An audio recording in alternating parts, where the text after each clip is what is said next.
사사기 6장 19절부터입니다. 기드온이 가서 염소 새끼 하나를 준비하고 가루 한 에바로 무교봉을 만들고 고기를 소쿠리에 담고 국을 양푼에 담아 상수리 나무 아래 그에게로 가져다가 드리매 여호와의 사자가 그에게 이르되 고기와 무교봉을 가져다가 이 바위 위에 놓고 국을 부으라 하니 기드온이 그대로 하니라. 여호와의 사자가 손에 잡은 지팡이 끝을 내밀어 고기와 무교병에 대니 불이 바위에서 나와 그 고기와 무교병을 살랐고 여호와의 사자는 떠나서 보이지 아니한지라. 기드온이 그가 여호와의 사자인 줄을 알고 이르되 슬프도소이다. 주 여호와여, 내가 여호와의 사자를 대면하여 보았나이다 하니 여호와께서 그에게 이르시되 너는 안심하라, 두려워하지 말라, 죽지 아니하리라 하시니라. 기드온이 여호와를 위하여 거기서 제단을 쌓고 그것을 여호와 샬롬이라 하였더라. 그것이 오늘까지 아비에셀 사람에게 속한 오브라에 있더라. 아멘. 오늘은 여호와 샬롬에 대해서 함께 말씀을 나누겠습니다. 여호와 샬롬, 여호와 샬롬, 여호와 이레, 여호와 로페, 여호와 로페이카, 여호와 니시. 이제 오늘은 여호와 샬롬.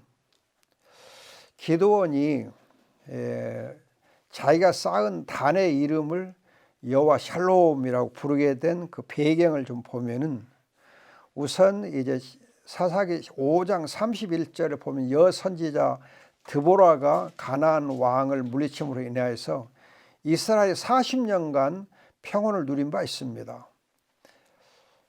이때 평온하게 되자 이스라엘이 악을 행하며 7년간 이제 미디안의 압제에 시달리게 된 것이 오늘 6장입니다. 이렇게 압제에 시달릴 때에 예를 들면 기드온 같은 사람이 미디안을 두려워해서 숨어서 미를 타작할 때에 포도주 틀에서 타작을 합니다. 안 들키려고. 하나님께서는 이같이 겁이 많은 기드온을 큰 용사로 세우고자 여호와의 사자를 보냅니다. 그래서 사사기 6장 12절 14절 보면은 큰 용사여, 너의 힘으로 이스라엘을 미디안의 손에서 구원하라. 여호와께서 너와 함께 계신다. 어마어마하게 하나님이 귀한 말씀을 주십니다. 겁쟁이 기드온을 큰 용사여, 네 힘으로 미디안의 손에서 이스라엘을 구원하라. 여호와 하나님이 너와 함께 하신다. 그러니까 기드온이 말이 안 되는 말씀을 듣고서는 표징을 하나님께 구합니다. 기드온이 준비해온 염소 고기와 빵을 바위에 올려놓고 국물을 붓습니다. 이에 여호와의 사자가 지팡이 끝을 갖다가 대자 불이 바위에서 나와서 고기와 빵을 살랐습니다. 이러한 징표를 본 다음에 기드온이 여호와를 위해서 단을 쌓고 그 이름을 여호와 샬롬이라고 부른 것입니다. 이렇게 여호와 샬롬의 단을 쌓은 이후에 우리가 이제 6장 34절까지 보면은 기드온에게 여호와의 영이 임하고 그가 300명의 군조를 데리고서 미디안을 멸하고 40년간 이스라엘의 평온을 누리게 합니다. 여러분들이 흔히 그동안에 이제 알기로는 300용사 그렇게 알고 있는데 300용사가 아니고 300 그냥 쫄들이에요. 쫄들.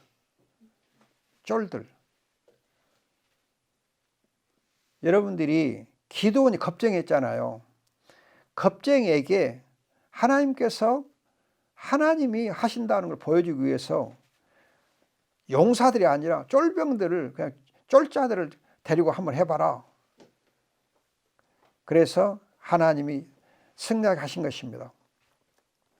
그런데 기드온의 승리는 제 생각에 창세기 14장에서 아브라함 318명의 군졸로 엘람왕을 물리치고 조카 롯과 빼앗긴 재물도 되찾은 사건들을 생각나게 해요.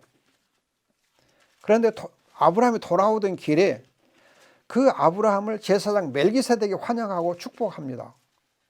그때 아브라함이 11조를 드린 바 있는데, 이 멜기세덱이 살렘의 왕, 그래서 평강의 왕이고 멜기세덱, 의의 왕으로 우리의 영원한 대제사장요 영도자신 예수 그리스도를 예표합니다. 멜기세덱이. 그래서 저는 이제 이 멜기세덱하고 아브라함 그리고 기드온 여호와의 사자 이렇게 서로 연결해서 보면서 여호와 살렘의 하나님은 기드온을 큰 용사 곧 사령관을 세우시고 제물로 불을 태우는 징표를 통해서 승리와 평안을 주셨구나. 이로 보건대 평화의 여호와 하나님은 영원한 속죄제물이시요 영원한 대제사장이시되 우리의 최고의 영도자이신 평강의 왕이요 의의 왕이신 예수 그리스도를 통해서 평화를 주시는구나. 그렇게 연결해서 생각해 보았습니다. 평화의 왕, 의의 왕이신 우리의 사령관 되신 예수 그리스도, 그를 통해서 하나님이 평화를 주시는데 기드온의 경우도 아브라함의 경우도 그렇게 평화를 주시고 오늘 우리에게도 평화를 주시기를 원하십니다. 아멘. 그럼 샬롬의 여호와 하나님, 첫째로 우리가 샬롬의 하나님 여호와 하나님을 생각해 보면 로마서 16장 20절 보면은 로마서 16장 20절 보면은 사탄 마귀를 성도들의 발 아래 짓밟아 승리케 하시는 분이 평강의 하나님이십니다. 평강의 하나님이 너의 발 아래 사탄 마귀를 짓밟게 하리라 말씀하십니다. 그리고 에베소 2장 14절 보면은 예수 그리스도가 우리의 평화시다. 그리스도가 우리의 평화시다 말씀하시고 그리고 보면은 여호와 하나님도 평강의 하나님, 우리 주 예수 그리스도도 평강의 하나님. 그래서 이 여호와 하나님과 예수 그리스도께서 자기 백성을 평강으로 축복하실 좋아하시는 하나님이시다 알 수 있어요. 민수기 6장 26절에서 대제사장을 통해서 이스라엘 백성을 축복하실 때 하나님께서 너에게 평강을 주실지어다 하거든요. 또 요한복음 14장 27절과 20장 21절 보면은 예수님께서 너에게 평강이 있을지어다, 평안할지어다 선포해 주세요. 또 이제 사도 바울의 서신들 보면 매 서신마다 인사 말씀할 때 하나님께서 너에게 은혜와 평강 주시기를 원하노라, 예수 그리스도로 말미암아 은혜와 평강이 있기를 원하노라 늘 그렇게 인사해 주십니다.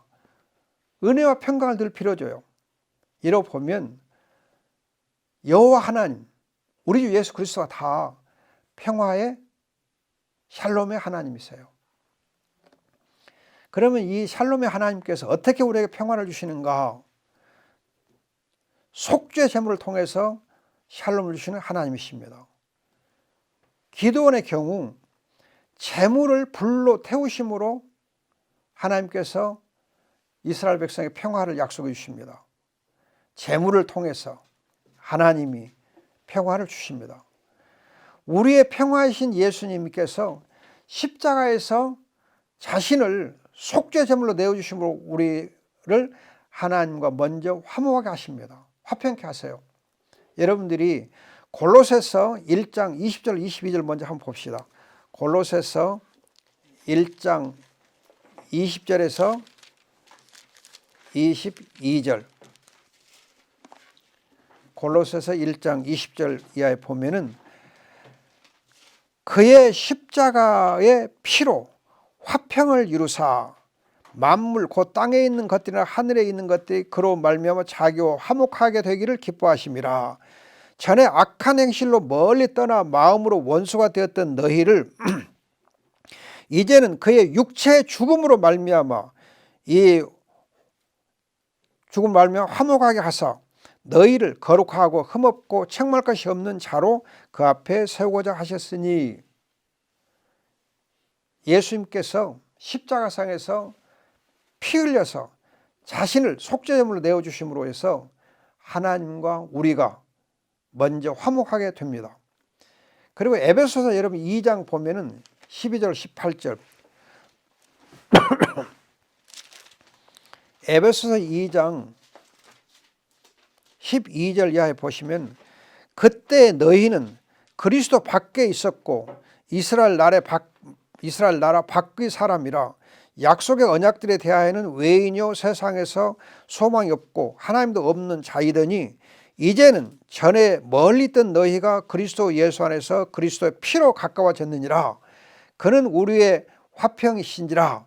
둘로 하나를 만드사 원수된 것 곧 중간에 막힌 담을 자기 육체로 하시고 법조문으로 된 계명의 율법을 폐하셨으니 이는 이 둘로 자기 안에서 한 새 사람을 지어 화평하게 하시고 또 십자가로 이 둘을 한 몸으로 하나님과 화목하게 하려 하심이라. 원수된 것 십자가로 소멸하시고 곧 또 오셔서 먼 데 있는 너희에게 평안을 전하고 가까운 데 있는 자들에게 평안을 전하였으니 이는 그로 말며 우리 둘이 한 성령 안에서 아버지께 나아감을 얻게 하려 하심이니라. 아멘.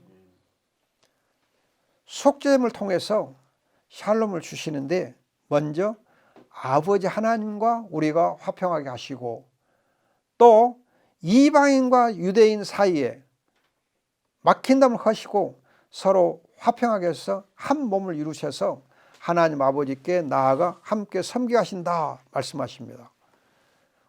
화평의 하나님은 피로써 십자가의 피로써 화평을 주세요. 그러나 또 십자가의 그 피의 제물을 통해서 우리가 하나님과 화평하게 하시고 또 우리끼리 원수된 자들이 서로 거리가 멀었던 사람들이 서로 하나가 되어서 함께 하나님 아버지께 나아가서 함께 하나님 섬기게 하시는 놀라운 화평의 하나님이십니다. 그 다음 세 번째로는 예수 그리스도를 우리의 영도자로 세워서 샬롬을 주신 하나님이세요. 예수 그리스도를 영도자로 세우셔서 기드온을 큰 용사로 세우시고 믿음의 조상 아브라함을 용사로 세워서 대적을 물리쳐 평안을 얻게 하신 그 하나님이 멜기세덱으로 예표된 예수 그리스도를 평화의 왕, 의의 왕으로 세우셔서 우리의 최고의 사령관으로 삼아주십니다. 여러분 사도행전 5장 31절에 보면은 이 예수 그리스도가 바로 우리의 사령관이다, 영도자다 그렇게 말씀되어 있습니다. 영도자. 제가 가끔 말씀드린 대로 여러분 이 김일성 3대가 적그리스도인 것은 예수 그리스도만이 영원한 우리의 영도자신데 김일성 3대가 자기들의 유일한 영도자다, 수령이다 그렇게 하고 또 예수 그리스도만이 영원히 살아서 우리와 함께 하시는데 김일성 3대가 영원히 살아서 우리와 함께 한다 그렇게 가르치고 또 우리 하나님만이 우리의 유일하신 아버지신데 김일성 3대가 우리의 영원한 아버지다 그렇게 가르치기 때문에 사실 이 김일성 3대가 최고의 적그리스도예요. 가장 악한 적그리스도예요. 이 적그리스도를 우리가 잘 알아야 돼요. 인식해야 돼요. 교회가 정말 그리스도가 예언했던 그 적그리스도가 구체적으로 지금 김일성 3대로 나타나 있거든요. 하나님께서 이 적그리스도를 파멸시킵니다. 그리고 그리스도께서 오십니다. 이 예수 그리스도가 우리의 영도자이신데 그의 십자가로 골로새서 2장 15절 창세기 3장 15절에 말씀된 대로 사탄 마귀를 패배시키고 승리하셔서 우리에게 평화를 주십니다. 십자가로 그의 십자가로 사탄 마귀를 패배시키고 승리하세요. 이로 보면 적그리스도를 파괴시킬 수 있는 유일한 무기는 십자가예요. 그리스도의 십자가가 승리하게 합니다. 따라서 교회가 십자가를 온전히 붙잡을 때 적그리스도를 승리할 수가 있습니다. 그런데 이 예수 그리스도는 십자가에서 죽으셨던 그 예수 그리스도가 죽은 자 가운데 부활해서 지금은 하늘 보좌에서 우리의 영원한 대제사장으로서 항상 살아서 우리를 위하여 중보기도 하심으로 우리에게 평화를 누리게 하십니다. 십자가에서 피로써 희생제물로 되셔서 우리에게 평화를 주신 그 예수님이 이제는 하늘 보좌에서 영원한 대제사장으로 항상 살아서 우리를 위하여 중보기도 하심으로 우리로 하여금 승리하게 하시고 평화를 누리게 하십니다. 이로 보건대 하나님 나라의 백성이요 그리스도의 군사된 우리는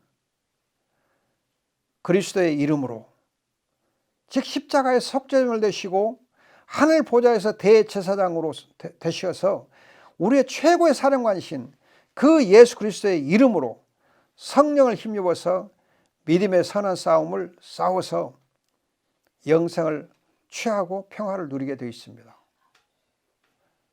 우리가 확신해야 됩니다.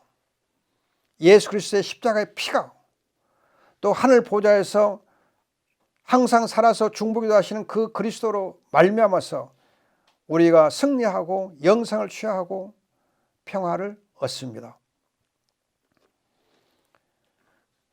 여러분, 세상에는 정말 분쟁과 다툼이 많습니다. 저는 뉴스를 보기 아주 싫어요. 하도 그냥 정치판이 개판이어갖고 너무 해요. 우리의 정치를 보면 그냥 물고 뜯고 하는 것이 너무 심해요. 하여튼 자기는 옳고 남은 틀렸다는 식으로 계속해서 자기 의만 주장하고 다른 사람은 잘하든 못하든 그냥 물어뜯기만 하고, 그런데 이러한 이제 이 분열과 분쟁의 역사가 사실 우리나라는 오래도록 역사를 두고 지속해 왔어요. 삼국시대부터 지금까지 이 정치적인 이 분쟁과 분열은 계속되어 왔어요. 사색당파가 얼마나 심했는지 몰라요. 하나님이 정말 이 땅, 이 민족을 보호하지 아니했으면, 십자가의 복음이 없었으면 우리나라는 진즉 어떻게 되었을지 몰라요. 그런데도 평화의 하나님이, 평화의 주님이 우리와 함께 하셔서 이만큼 우리가 살아남은 거예요. 하나님 은혜예요. 여러분, 교회 안에도 다툼과 분쟁이 엄청 많아요. 고린도 교회에 보면은 다툼이 많고 분쟁이 있었어요. 그런데 한국 교회도 분쟁과 분열이 얼마나 심한지 몰라요. 특히 장로 교회는 더 심해요. 제가 신학교에서 교회 정치를 가르치다 발견한 건데, 본래 장로 교회 정치 원리에는 8가지 원리가 있어요. 근데 그 중에서 5번째 원리인가 6번째 원리 중에 화평과 인내 원리가 있어요. 화평과 인내 원리. 서로 화평해라. 서로 인내해라. 그래서 그 이제 주요한 골자가 뭐냐면은 교회 안에 성경과 교리에 관해서 다소간 의견 차이가 있을 수 있다. 해석상의 차이가 있을 수 있다. 그것에 대해서 너무 지나치게 시비하지 말고 서로 용납해라. 서로 이해해줘라. 조그만 차이를 인해서 서로 물고 뜯지 말아라. 인내해라. 성경은 절대 모호하지만 교리는 절대 모호하지 않다. 물론 절대 모호한 교리도 있지만 조금 해석하는 차이가 있을 수 있다. 거기에 대해서 용납해라. 피차 인내하고 형제 사랑을 잘 지켜라. 그것이 장로의 원리에 있어요. 그런데 그 원리를 우리 장로의 헌법에서는 빼불고 없어요. 우리 장로 헌법에는 그것이 없어요. 헌법에 정치로 8개라 해놨는데 거의 없어요. 그래서 참 이상하다. 그래서 제가 정치를 하는 목사님 물어봤어요. 이거 아세요? 그랬더니 모르는데? 본래 그 있는데요? 있어? 그렇게 모르고 있어요. 제가 깜짝 놀랐어요. 만일에 장로교회가 본래 있는 이 정치 원리를 처음부터 우리나라 장로교 헌법에 올려놓고 가르쳤더라면은 이렇게 분열할 수 있을까 해요. 그런데 우리 한국의 장로교회 보면, 보수의 장로교를 보면요, 분열할 때 항상 핑계를 댈 때 교리를 핑계대요. 교리 핑계를 대요. 교리가 달라서, 교리적으로 안 맞아서 같이 할 수 없다. 그 핑계를 대. 근데 결국은 나중에 보면은 정치적인 어떤 이유 때문에 계속 분열을 해요. 계속 분열을 해요. 근데 우리가 정말 주의할 것은, 제가 이제 이 학교에서 신학교에서 많이 그런 거 강조해 줬는데, 교리적인 분열보다도 더 위험한 것이 교회를 분열시키는 거예요. 더 악한 거예요. 그래서 교회를 분열시키는 사람은 그리스도의 몸을 분열시키고 찢는 것, 죄를 범하는 거기 때문에 하나님께서 엄하게 다스려요. 교회 분열시키면 하나님 쳐요. 죽어요.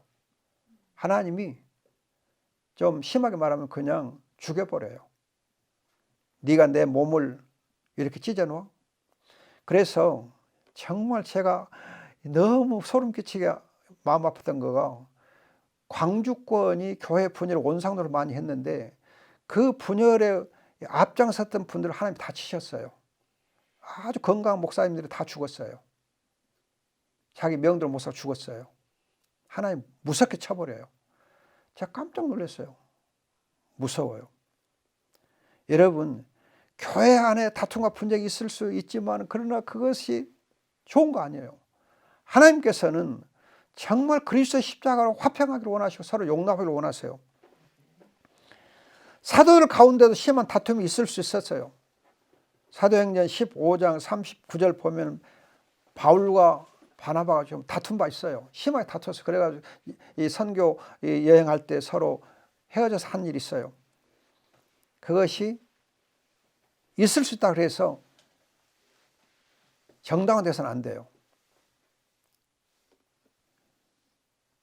여호와 샬롬의 하나님이 주시는 평화, 우리의 평화이신 예수 그리스도께서 성령으로 주시는 평화를 힘써 우리가 누려야 돼요. 평화가 있는 곳에 행복이 있어요. 그래서 예수님이 말씀하십니다. 마태복음 5장 9절에서 화평케 하는 자는 행복하나니, 화평케 하는 자는 행복하다. 예수님 말씀하세요. 우리가 서로 주님이 주시는 평화를 누리고 서로 용납하고 서로 인내하고 서로 품어주고 서로 보듬어 주어서 주님의 교회가 그리스도의 몸으로서 항상 하나됨을 잘 유지할 때 그것이 우리에게 복이 되고 기쁨이 될 줄 믿습니다. 너 시온아, 항상 깨어라. 그리고 거룩하고 아름다운 옷을 입어라. 평화의 옷을 입어라. 주님 우리 주시는 말씀입니다. 기도하겠습니다. 좋으신 우리 아버지 하나님, 여호와 샬롬의 하나님을 찬양합니다. 아버지 하나님, 이 땅에 너무 분쟁이 많습니다. 정치판에도, 교회 안에도, 교회 동역들 사이에도 분쟁이 있을 수 있습니다. 그러나 아버지 하나님, 화평의 하나님께서, 화평으로 주님께서 십자가로 또 하늘 보좌 중보기도 하심으로 우리에게 평화를 주셔서 이 모든 분쟁에서 우리가 이겨내게 하시고 하나님의 영광을 누리게 해 주옵소서. 주님의 시온 성 안에, 예루살렘 안에, 주님의 교회 안에 즐거움의 노래가 있게 해주시고 서로 평화를 노래하게 주옵소서. 아버지 하나님, 주님께서 오늘도 우리와 함께 하시니 감사합니다. 여호와 샬롬의 하나님을 찬양하고 여호와 샬롬의 하나님 누리는 저희가 되게 해 주옵소서. 감사하옵고 귀하신 예수님의 이름으로 기도합니다. 아멘.